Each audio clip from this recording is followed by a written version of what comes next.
अत्र स्थाणसुपतले पुरुतः चोणीतले संस्थिता शोकातीतमहोदयो गुणविधिः शास्त्री स्वशेषाञ्चुरा आर्या नार्यविदामपाश्च जनितो एकात्मतत्त्वं परं नानारंगरवारणैकनीरः श्रीमत्कविराय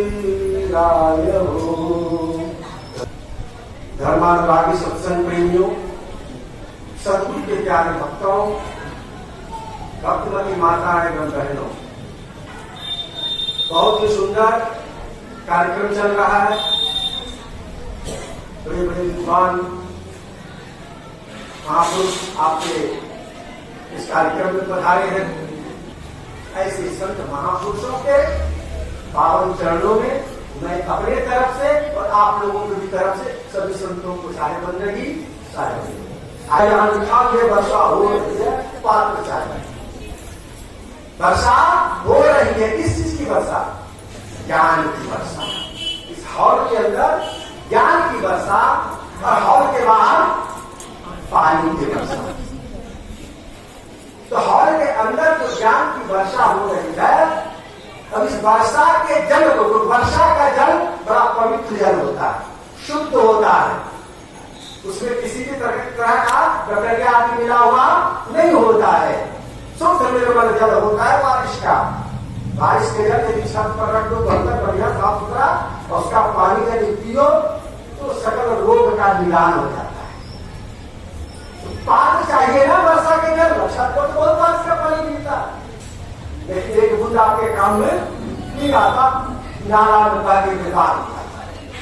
लेकिन जब पात्र रख दो तो उसमें जल संग्रहित होगा, बूंद बूंद का, बारिश के बूंदों का, और वह पानी यदि पियो तो स्वास्थ्य के लिए बड़ा लाभदायक होता है। राजस्थान में सभी को छत पर जो है बिल्कुल छत की सब साफ सफाई करके और पाइप के द्वारा नीचे टंकी बना दिए, वर्षा का जल वहां संग्रह होता है और वही वर्षा का जल लोग पीते हैं। बड़ा सुंदर लगता है, बड़ा अच्छा लगता है। आपका ब्लू वाटर से भी बढ़िया लगता है।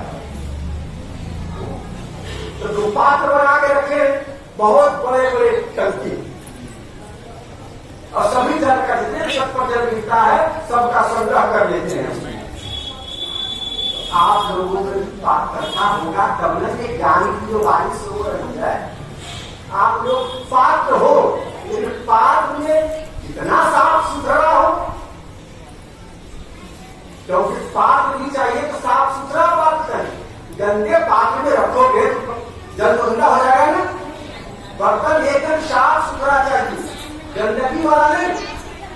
पात्र हो लेकिन पात्रता नहीं है, योग्यता नहीं है, जिन साफ नहीं है, मन मलिन है, तो भी ये ज्ञान की बारिश का जल तुम्हारे काम में नहीं आएगा।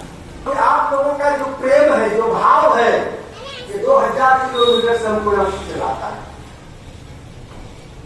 बड़ी परेशानी होती है यानी कभी तो एक न एक दिन जलना ही है, कचना ही है, सारना ही है। ऐसा निरापन बौरे हुए छुए नहीं कोई। बहुत सुंदर पद कहा कि ऐसा देह निरापन बौरे हुए छुए नहीं कोई हो। डंडवा के डोरवा तोड़ी लड़ाई जो कोठिन धन होई हो, ऊर्धे श्वासा उठती त्रासा हकरा इन परिवारा हो। जो कोई आवे देख चली जावे, पर एक रहने न पाई हो। चंदन चीर चतुर सब में गले गले मुक्ता के हारा हो। 64 गीत मुए तन लूटे जबू कन ओद्र विदारा हो। कहे कबीर सुनो हो संतो ज्ञानहीन मति हो हीना हो। एक तीन या इज्जत सबकी, क्या राम क्या हीना, क्या राजा और क्या रंग, सबकी गति होती है। ऐसा नहीं क्या बड़े पैसे वाले हैं, करोड़पति अरबपति है, डॉक्टर के यहाँ जाकर के करोड़ों भर देंगे तो आपका सोने का शरीर फिर से बन जाएगा, जुगाड़ व्यवस्था का शरीर फिर से बन जाएगा। ऐसा होने वाला नहीं है। सबका शरीर एक न एक दिन गलेगा, पचेगा, सड़ेगा। मिट्टी में डाल दो तो सड़ कर कीड़े पड़ेंगे,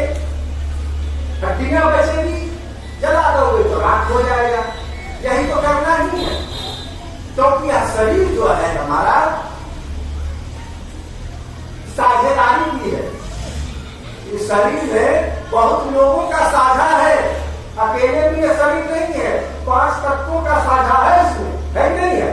मिट्टी, पानी, आग, हवा और आकाश, ये 5 तत्व की साझेदारी में ये खेती हुई है। इस महल का, इस मकान का, इस दुकान का निर्माण हुआ है। और इसलिए सुंदर मनुष्य का तन पा करके जब चुक गया, तो जो चूक गया फिर उसका नहीं ठिकाना, मोक्ष मार्गी संभल संभल कर जाना। मोक्ष मार्गी हो, जो भी सत्संग में आए हो, सतगुरु के सानिध्य में आए हो, संतों के समीप में आए हो, वो किस लिए आए हो? मोक्ष की प्राप्ति की चाहना लेकर, मोक्ष की प्राप्ति की चाहना लेकर के आप संतों के, गुरुजनों के शरण में आते हो। और ऐसे तर्क को यदि चुक गया, मानुष के बड़ पाप किया, अक्षर दूहिन मान, जलद कुंज जल कुकड़ी, गर्भ जले और ध्यान। साहब कहते हैं मानुष ने के बड़ पाप किया। हे मनुष्य, तुम बड़े पापी हो। क्यों पापी हो? मानुष जन्म चुके हो अपराधी। मानुष जन्म चुके हो अपराधी, यह तन केर बहुत है साथी। ताक जननी का पुत्र हमारा, स्वार्थ नार किन प्रतिपाला। कामिनी कहे मोर पिय आयु, बाघिन रूप गिरासत चहनी। सूत कलत्र रहे नौलाई, जब मुक्ति नाई रहे मुखबाई। काग विद तो गर विचारे, सीकर स्वान को पंथ निहारे। अग्नि कहे मैं ईतन जारो, सोन करो मैं जरद उबारो। पवन कहे वही उजारी, पवन कहे संग ने उड़ाई। कहीं घर को घर कहे कमारा, सोमेरी है गले तुम्हारा। सोचकर तुम आपन कर जानी, विषय स्वरूप भूले अज्ञानी। कितने तन के साथिया, जन्मों भर कृपाओ। चेतत नाही मुक्त नरबौरे, मोर मोर बोला। कितना सुंदर शायरी। देखो साझीदारी के 5 तत्वों का साझीदारी तो है, लेकिन जब से जन्म लिए हो ना, तब से भी साझीदारी तुम्हारे और बढ़ती चली है। ये ऐसा व्यापार है, ऐसी दुकानदारी है जिसमें 1-2 पार्टनर से काम नहीं चलता। ये बहुत बड़ी फैक्ट्री है ना, बड़ी फैक्ट्री है, बहुतों की साझेदारी है। किसी का 10% है, किसी का 20% है, किसी का 50% है, किसी का 80% है। बहुत लोग मिल करके इस साझेदारी की फैक्ट्री तैयार हुआ है। तो जब जन्म लेते हो तब इसकी साझेदारी और बढ़ जाता है। कौन सा बढ़ता है? मानुष जन्म चुके हो अपराधी, यह तक के बहुत है साथ। सब कभी साथ करते भक्ति भजन में तुम मन को नहीं लगाते हो, तुम अपराधी हो। और तुम्हारा ये बहुत साझेदारी है इस शरीर पर। मानुष जन्म चुके हो अपराधी, यह तक के बहुत है साझी। ताके जननी का पुत्र हमारा, सबसे पहला जन्म देने वाली माता कहती है यह हमारा पुत्र, यह हमारा पुत्र है। मैंने इसको जन्म दिया है, वो अपना अधिकार समझती है। मैंने इसको जन्म दिया है, पाल पोष कर बड़ा किया है। पिताजी का अलग से अधिकार होता है कि मेरा बेटा है, मैंने कमा करके इसको खिलाया पिलाया है, पढ़ाया लिखाया है, योग्य बनाया है। ताक जननी का पुत्र हमारा, स्वार्थ लाभ किन्न प्रतिपाला। जो प्रतिपाल किया है, पालन पोषण किया है माता ने, पिता ने क्यों किया है? एक आशा लेकर कि वृद्धावस्था में माता पिता की हमारी ये सेवा करेगा। माता पिता इसी आशा से पुत्र पुत्री का पालन पोषण करता है कि वृद्धावस्था में, लाचारी की अवस्था में जब मैं हो जाऊंगा ये हमारी सेवा करेगा। और जो पुत्र माता पिता की सेवा नहीं करता, जैसे आज का एक कल्चर जो है, एक संस्कृति विकसित हो रही है ना, कि माता पिता जब बूढ़े हो जा रहे हैं तो उसको वृद्धाश्रम में जाकर भर्ती कर दे रहे हैं। तो आप लोग ऐसा नहीं कीजिएगा। अब अध्याय समाज में ऐसा होता नहीं है और होना भी नहीं चाहिए, क्योंकि आप लोग सदगुरु के वंशज हो। सदगुरु कबीर साहब के वंशज हो तो सदगुरु कबीर साहब के जो वंशज होते हैं वो इस प्रकार का काम नहीं करते हैं। कबीर साहब का धन्य माधुर्य धन्य है, धन्य सुहृद अनुरक्त और धन्य ग्राम वह जानिए जहाँ जन्मे गुरु भाई। माता पिता वो धन्य है, वह ग्राम धन्य है, वो परिजन धन्य है जिस परिवार में, जिस समाज में गुरु भक्त का जन्म होता है। तो आप लोग गुरु भक्त हो, इसलिए गुरु भक्त का जो गुरु भक्ति है, गुरु भक्ति में यह पिरोया जाता है। जन्म भक्ति की तरह हमारे हजूर साहब, धर्माधिकारी साहब और हमारे संतगण जन्म भक्ति की तरह यह पिला देते हैं कि माता पिता को कभी छोड़ना मत। और संत हमारे पक्षी और संतगण ही नहीं, हमारे ऋषि महर्षि जो हुए हैं, जितने भी सनातन धर्म के जितने भी ऋषि महर्षि हुए हैं, सभी ने इस जन्म भक्ति को पिलाया है। वेदों में कहा, श्रुति में कहा, मातृदेवो भव, पितृदेवो भव, आचार्य देवो भव, अतिथि देवो भव, विद्वान देवो भव। ये पांच देवता हैं। माता पिता, सबसे पहले माता पिता, क्योंकि माता पिता की बहुत बड़ी कृपा है, इतना सुंदर तन मिला है। यदि माता पिता ने इस तन को नहीं दिया होता तो भागलपुर से सिवनी आकर के सुनील साहब दहाड़ते नहीं आप लोगों के सामने। ये माता पिता की देन है, जितना सुंदर शरीर का निर्माण किए, उसके बाद वो गुरु की देन है। तो इतना मैं आप लोगों को सुना रहा हूं। गुरु यदि ज्ञान नहीं दिए होते, गुरु यदि बोध नहीं दिए होते तो हम आपको सुनाने के लायक नहीं है। फिर हमको बुलाते नहीं, पूछते नहीं, जानते नहीं। ये गुरु की देन है, माता पिता की देन है कि हमको इस गद्दी पर बैठाया है। इसलिए मातृदेवो भव, पितृदेवो भव, आचार्य देवो भव। ये देवता है, देने वाले हैं, लेने वाले। माता पिता गुरु देते हैं, कुछ लेते नहीं है। माता पिता ने शरीर दिया, कमा के धन दौलत भी दे दिया, बिल्डिंग बना दिया, दुकान बना दिया, मकान बना दिया, बिजनेस व्यापार खड़ा कर दिया, पूंजी दे दिया। तो बेटा कमाई का जीवन भर की कमाई कितना है, सब बेटा को, बहू को सौंप दिया। लो, जिंदगी भर मेहनत किया, परिश्रम किया, लेकिन जो भी बचा खोचा है वो सब अब तुम्हारा है। जिंदगी भर जो मैंने दान पुण्य किया तो किया। बहुत लोग तो कंजूस होते करते ही नहीं दान पुण्य। कभी साहब हमारे पास हिंदू साहब का रहते हैं, पर्स जब खोलते हैं तो उसमें बुरा भाग कैसे रखते हैं। ये नहीं कहा बंद किया, डाला जो निकला, लीजिए साहब। दाहिना हाथ दान दे रहा है तो बाया हाथ को पता न चले कितना दान दे रहा है, कौन दे रहा है। इस तरह से दान की बड़ी महिमा है। जो दान देता है उसी को दान मिलता है। आप जितना बीज डालोगे उतना ही उसमें से अन्न होगा।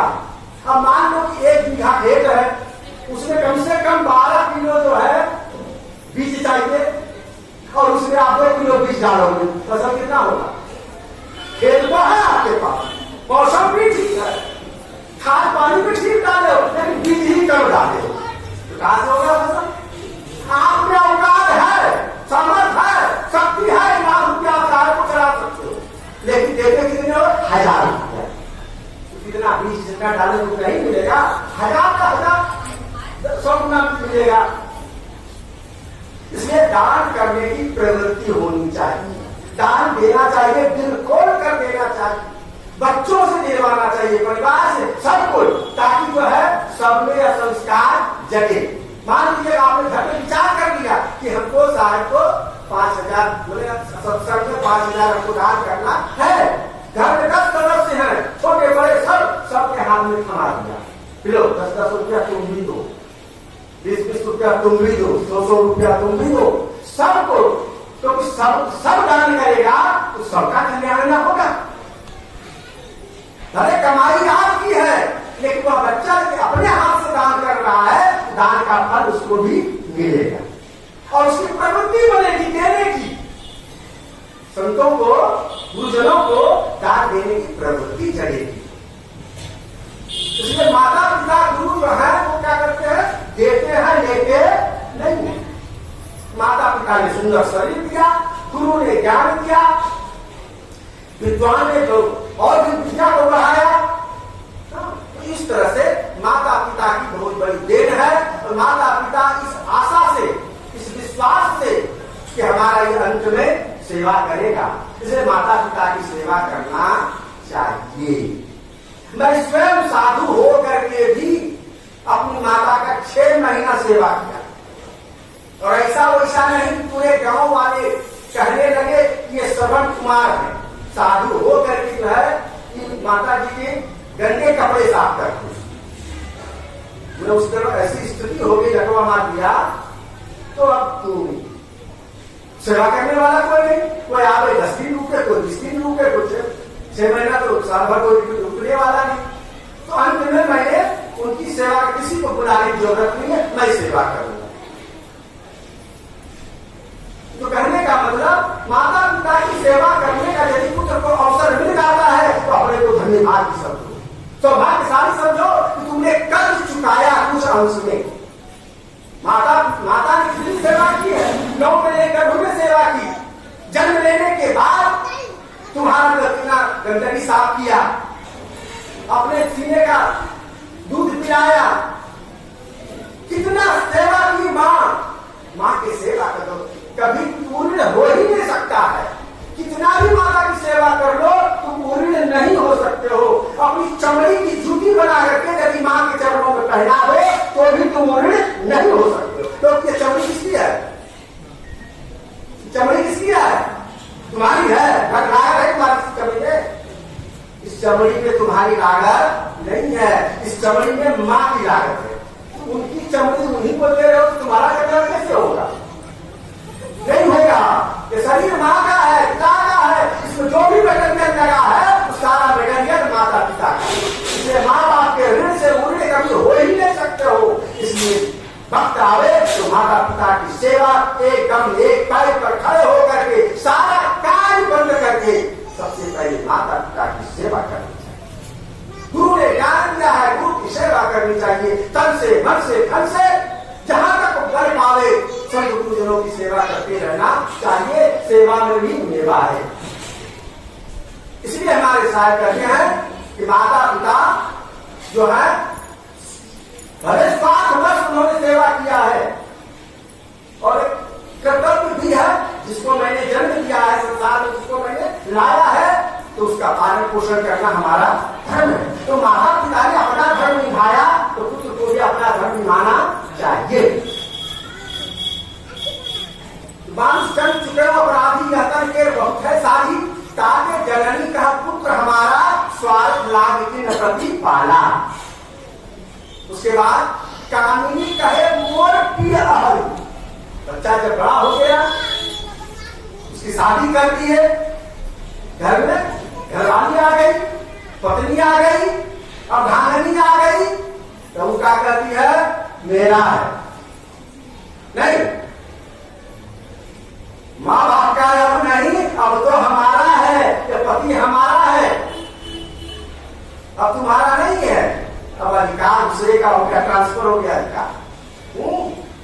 कामिनी कहे मोर प्रिय हरि, अब बाधित रूप की आसन चले। यदि इधर उधर करोगे तो फिर समझ जाना कौन कौन केस मुकदमा में डाल देगा पता नहीं, तब सारा प्यार मोहब्बत खत्म। इसलिए बस एक पति बता, एक पत्नी बता बन करके जीवन यापन करो, तो वह विश्वास बस तुम्हारी सेवा कर रही है। बाधित रूप की आसन चढ़नी, सूट गलत रहे, जब साझीदारी बढ़ता जा रहा है, साझीदारी बढ़ता जा रहा है। अब क्या बच्चे आ गए, बच्चियां आ गई, वो भी कह मेरा पिताजी नहीं, बेटा कहता है मेरा पिताजी, बेटी कहती है मेरा पिताजी। 2 भाई 4 भाई हो, सब लड़ता है मेरी माँ, मेरी माँ, मेरी माँ। जब उसकी पत्नी आ जाती है तब तुम्हारी माँ, तुम्हारी माँ। माँ तुम्हारे हिस्सा में, हमारे हिस्सा में नहीं। बचपन में तो मेरी माँ, विवाह के बाद जब सेवा करने का हुआ तो तुम्हारी माँ, तुम ही रखो इसको। सूट गलत रहे लड़ाई, जम्बू की नाई रहे मुख भाई। जम्बू की तरह, जम्बू का सियार, जम्बू से होता है सियार। सियार जानते हो ना? गीदड़ क्या क्या कहते हैं इधर? सियार कहते हैं।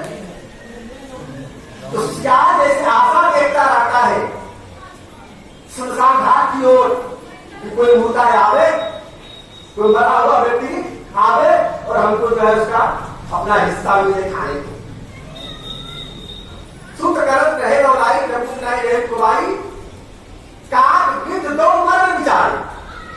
देखो साझीदार इसमें किसका किसका है? सियार का भी है। एक सेठ जी मर गए, सुनो कहानी। बोलो प्रेम से धर्म कबीर साहेब की। एक सेठ जी मर गए और कंजूस नंबर 1 था। दान तुम कौन पूछे? बढ़िया से खाता भी नहीं था, बढ़िया कपड़ा पहनता भी नहीं था, धन तो बहुत था लेकिन औलाद नहीं था। धन बहुत था फिर भी दान कुछ नहीं करता था, जरूरतमंदों की सहायता नहीं करता था, संत महापुरुषों को दान नहीं करता था, खाली दिन रात गिनते रहता था पैसा। शाम को सवेरे तिजोरी खोल करके जय लक्ष्मी माता आरती लेकर के जय लक्ष्मी माता, बस धन का केवल आरती दिखाता था और बड़ा खुश होता। इतना धन है मेरे पास, लेकिन धन का सदुपयोग नहीं करता था। उसका जो मुंशी था ना, मुंशी समझते हैं ना, तो मुंशी तो खाता वही लिखता था, वो दो खाता लिखता था। सेठ जी को दिखाने वाला अलग और अपना अलग। और एक समय तो ऐसा आया कि पूरी संपत्ति का मालिक वो बन गया। मुंशी दस्तखत करवा दिया क्योंकि अब सेठ जी वो है सेठाई मर गई। सेठ जी जा रहे थे टहलने के लिए, सवेरे भ्रमण करने के लिए। टहलते टहलते थोड़ा आगे निकल गए जंगल झाड़ की तरफ, ठोकर लग गई। पहाड़ पत्थर निकला हुआ, ठोकर लगा, गिर गए, ब्रेन में चोट लगा, वही हो गया की मतलब मर गया। मर गया तो उसको खोजने वाला कोई नहीं, तो बाल बच्चा भी था नहीं, सगे संबंधी को कभी पूछा नहीं, कोई दोस्त यार को चाय भी तक नहीं लाया, कौन खोजेगा? जो मुंशी था वो तो पहले से सिग्नेचर करवा ही लिया था, कोई डर भय था नहीं। हाल क्या होता है? वो सेठ जी वहीं जो है मर गया, तो 24 घंटे के बाद शरीर में बास आने लगा। उधर से सियार आया। सियार आया किस लिए? गिद्ध आया किस लिए? उसके शरीर को नोच नोच कर खाने के लिए। तब जैसे सियार जो है अपना पंजा बढ़ाया, मुख खोला कि हक्कन मारेंगे, तब तक खजूर के पेड़ पर एक काग बैठा था, कौवा। कौवा क्या कहता है? हस्तो दान पितर जितौ स्तुति पुटौ सारस्वत जोड़नो नेत्रे साधु विलोकनेन रहिते पादौ न तीर्थं गतौ वेदे मुंच मुंच सहसा नित्यं शून्यं वपु। जैसे हाथ आगे हाथ पड़ा हुआ था, तो हाथ खाने के लिए, हाथ को हक्कन मारने के लिए, हक्कन समझते हैं दांत बनाने के लिए, जैसे वो हाथ पर हक्कन मारना चाहता था, दांत बनाना चाहता था मांस रोशनी के लिए, तो कहा हंसता हूं दान विनर्जित हूं जम्बो सावधान, इसने अपने हाथ से कभी दान नहीं किया है, इसलिए इसका हाथ जो है अपवित्र है।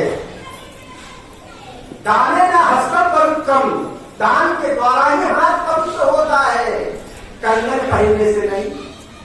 सोने का कंगन पहनने से हाथ की पवित्रता नहीं है, हाथ की शोभा तो दान करने में है, संत महापुरुषों की सेवा करने में है, भगवान की सेवा करने में है, पूजन करने में है। कास्तो दान वितर्कितो सुख पुटो, थोड़ा सा आगे मतलब करने भर खाते, कहीं लाउड स्पीकर में सीताराम होता होगा, सतनाम होता होगा, कहीं सत्संग भजन होता होगा, तो सुना तो होगा, तो काम तो कभी तो होगा इसका। कारण ही नहीं तो महा जो ही था, कान में रीछ खुश करके रोड पर चलता। कई संत महात्माओं की वाणी सुनेंगे वो कहेगा कि दान दो दान दो दान दो दान दो, तो कहीं मेरा भी मन नहीं हो जाए दान देने का। इतनी मेहनत परिश्रम से जिंदगी भर मैं कमा करके जमा किया हूँ, ये बाबा जी लोगों को देने के लिए। इसलिए कहा रुई चूस करके रखता था हंसता दान सारस्वत तो आंख से किसी संतों का दर्शन नहीं किया, कभी संत महात्माओं का दर्शन करने के लिए नहीं गया, इसका आंख भी खाने के लायक नहीं है, अपवित्र है। हस्तो दान नेत्रे सार विलोक लेन रहिते पादौ न तीर्थम गतो। पैर नहीं खा ले भैया, कहीं सत्संग भजन हुआ होगा तो उस रास्ते से कम गुजरा होगा। नहीं, ऐसे इसके जीवन में कभी अवसर ही नहीं मिला कि जिस भूमि पर सत्संग हुआ हो, जिस भूमि पर यज्ञ हुआ हो, जिस भूमि पर भागवत कथा हुई हो, ऐसे पवित्र जगह पर इसको जाने का जीवन भर में अवसर ही नहीं मिला। इसका पैर भी जो है अपवित्र है। पादौ न तीर्थम गतो रे जम्बु मुच मुच सहसा निच्चर सुनीन्द्रम बपु। इसका बपु मेरे शरीर, इसका शरीर एकदम नीच है, खाने के लायक नहीं। अब गीदड़ भी, गिद्ध भी, कौवा भी, जो मांसाहारी जीव है, वो भी यदि शरीर के मांस को नहीं खाया तो क्या हाल हुआ? एकदम सब पच करके पिल्लू पड़ के वो पिल्लू भी ये सुख साख करके हड्डी के ठठरी बच गया। ठठरी बच गया, वो ठठरी भी जब करने लगा तो एक पैर उधर भागा, 1 कोस की दूरी पर, दूसरा पैर 2 कोस की दूरी पर, तीसरा हाथ 4 कोस की दूरी, चितर के अपने जंगल में खोपड़ा भी गई, वो जगह चला गया, नदी के किनारे चला गया। उस रास्ते से एक पंडित जी जा रहे, एक पंडित जी उसी रास्ते से गुजर रहे थे, उनका पैर पड़ गया उस खोपड़ी पर, ठोकर लगा, देखा नीचे रही, सत्यम पापम अपवित्र, मैं तो अपवित्र हो गया, इस खोपड़ी पर मेरा नजर पड़ेगा, मैं तो अपवित्र हो गया। तब वो हड्डी जो है, अब देखो हड्डी में परिणत हुआ कर उसको ज्ञान हुआ। वो हड्डी क्या कहता है? सैर करने हम चले, मन में बड़े अरमान थे, एक तरफ बहती नदी और एक तरफ मशान थे, तो पैर हड्डी पर पड़ा, हड्डी के ये बयान थे, अब चलने वाले चल संभल कर, हम भी कभी की निशान। संभल कर चलो, हम भी निशान के तुम्हारी तरह, लेकिन अहंकार में खुले, अहंकार में खुले थे, कुछ मैंने कर नहीं पाया, तो आज हमारी ये दुर्गति हो गई है। तब पंडित जी छटके पड़ देखे, पंडित जी उस हड्डी को, फिर हड्डी को उन्हें हाथ में उठाया, देखे इसका नसीब में क्या लिखा था। तो शिष्टाचार्य थे, उन्होंने उसके मस्तिष्क को पढ़ा, उस हड्डी पर लिखा क्या था? अन्य किंचित भविष्यति। क्या लिखा था? अन्य किंचित भविष्यति। जो होना था सो हो गया, जो बाकी है सो होगा। अब क्या बाकी है इसका? अब क्या बाकी है? तो ये हड्डी में परिणत हो गया, लेकिन लिखा है इसके सर पर। अच्छा, इसको चेक करना चाहिए, प्रयोग करना चाहिए, देखना चाहिए। उसने गमछा में बांधा, कंधे पर लटका करके लेके चुपचाप घर में गया और एक आगे पर रख दिया, ऊपर से कैलेंडर लटका दिया, पंडितान देखना दे। तो पंडितान भी जो है साफ सुथरा करते हुए घर द्वार का कुछ झाड़ू लगाती है, इधर उधर हटा के सब सामान तो जगह हड्डी रखा है। ये पंडित जी पढ़ा तो नहीं गए हैं, तो हड्डी को निकाल करके वो बाहर फेंक, क्या पूरा हुआ फेंका। जो पंडित जी आए देखा करें है नहीं, क्या हुआ, क्या खोज रहे हैं? अरे हम कुछ, अरे हड्डी मुंडा, उसको फेंका ही पिछवाड़, बेचारा अपनी गया बेचा, पिछवाड़ से उठा करके अब कोठी के नीचे दे दिया। कोठी समझते हैं ना, धान चावल रखने वाले मिट्टी का कोठी पे बनता था, उसके नीचे रख दिया। पूर्णवासी के दिन थोड़ा चौका उका लगाती थी, मिट्टी का घर था ना, तो जैसे झाड़ू करती उधर गोरख चला पगला गए हैं पंडित जी, वहां से हटा यहाँ रखी। अच्छा खल, उसने क्या किया? उखल लिया, उखल में उसको डाल दिया। समाज समझते हो ना, मूसल से धर के उसको चूर चूर करके एकदम बुकनी एकदम बना दिया उसको पाउडर। और नदी में ले जाकर के बाहर। पंडित जी फिर खोजने आए तो नहीं मिला, क्या किया है, क्या करेंगे? आप जहां बार बार देखते हैं उसी को लाके रख देते हैं, उसको तो उखल में देख के मुसल से चूर कर पाउडर बना के नदी में वो पंडित जी का वो यही इसका बाकी, यही इसका बाकी था। तो जैसा कर्म करोगे, जैसा कर्म करोगे तो वैसा फल तो मिलना ही मिलना है। जिंदगी भर लोगों को तुमने चूसा, 1 टके का माल 4 टके में बेचा, जमा करके खाली रखा, उसका सदुपयोग किया नहीं, कार्य पुण्य किया नहीं, तो तेरी तो दुर्गति होनी ही थी। ऐसी दुर्गति आप लोगों की नहीं होगी। आप लोग जितने यहाँ बैठे हो, आप लोगों की दुर्गति नहीं होगी, क्योंकि आप लोग सदगुरु से जुड़े हो।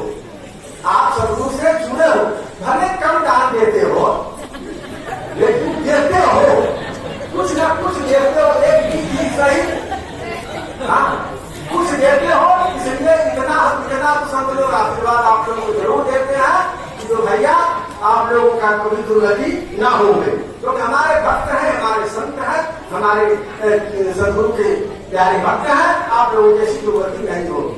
लेकिन हाँ, दिल खोल कर दान करने की प्रवृत्ति ज्यादा। साहेब को तो देते ही हो, संतों को तो देते ही हो, लेकिन हम लोगों का मठ मंदिर बड़ा छोटा छोटा है ना। हमारा मठ मंदिर बहुत छोटा है, साहेब का भी छोटा है, बहुत पुजारी मठ है वहाँ पे, इनका भी छोटा है। तो छोटे छोटे हमारे कंटक वाले साहेब छोटे छोटे हैं। हम लोग भी चाहते हैं कि हमारे यहाँ कार्यक्रम हो, हाँ संत लोग आवे तो साल में तो कार्यक्रम कर लेते हैं, हाँ और हम अपने लिए जोड़ देते हैं। और सब संतों, छोटे छोटे संतों के लिए तो बड़े समुद्र के लिए तो बात ही नहीं है। समुद्र के लिए तो बात नहीं, तो उसमें एक लोटा पानी डालो चाहे न डालो। लेकिन हम लोग तो छोटे छोटे नदी नाले भी नहीं, कुआं है, बाल्टी है। तो हम लोगों को यदि आप साल में 500 रुपया भी भेज दोगे, 1000 रुपया भी भेज दोगे, 2 कार्यक्रम होता है, 2500 रुपया यदि हर कार्यक्रम हमारे पास भेज दोगे और 200 यहाँ के कार्यकर्ता 200 भक्त हो, तो हमारा एक कार्यक्रम वहां सफल हो जाएगा और तुम्हारे नाम से वहां जयकारा होगी। तो साहब आप तो अपना नाम सोच रहे हैं, हम अपना नाम नहीं सोच रहे हैं। आप जो वहां भेजेंगे, वहां के जो भक्त हैं, उधर के जो संत हैं, उस सब का सेवा आपकी पैसा से होगा। हमारे कंटक भेजेंगे, कार्यक्रम साहब करते हैं, किस बजे बोलता है वैशाख पूर्णिमा में। यदि साहब आपके पास सूचना देते हैं तो ज्यादा नहीं, 500 रुपया, हम कहाँ ज्यादा कह रहे हैं, 500 रुपया साहब के खाता में भेज दो। साहब हमारे कार्यक्रम पुरुषोत्तम साहब करेंगे या हमारे शिवराम साहब करेंगे, 500 रुपया भेज दिया करो, तो सबका कार्यक्रम होगा। उससे उस दान से आप लोग और करेंगे। श्री का आगमन हो रहा है, इससे ज्यादा वक्त नहीं दूंगा और अपनी बात नहीं काम दूंगा। वो प्रेम से संत कबीर साहेब की